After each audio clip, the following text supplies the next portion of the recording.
Ուզում եմ նախ շնորհակալություն հայտնել Պաշտպանության նախարարությանը այն կատարված ահռելի աշխատանքի համար, որը վերջապես մեր քաղաքացիները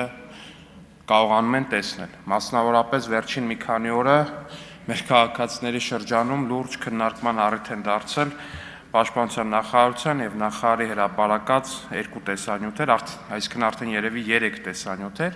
մեկում երևում է Հնդկաստանից ձեռք բերված զինտեխնիկան եւ Հայաստանում արտադրվող զինտեխնիկան եւ արդեն երեկվանից էլ լրջագույն քննարկման առարկա է այն պաշտպանական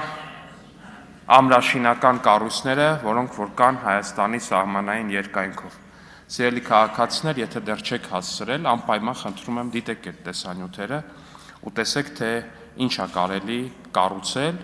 երկրի պաշտպանության համար, երկրի պաշտպանունակությունը բարձրացնելու համար, եթե քո մտածմունքը հենց երկիրդ պաշտպանելն է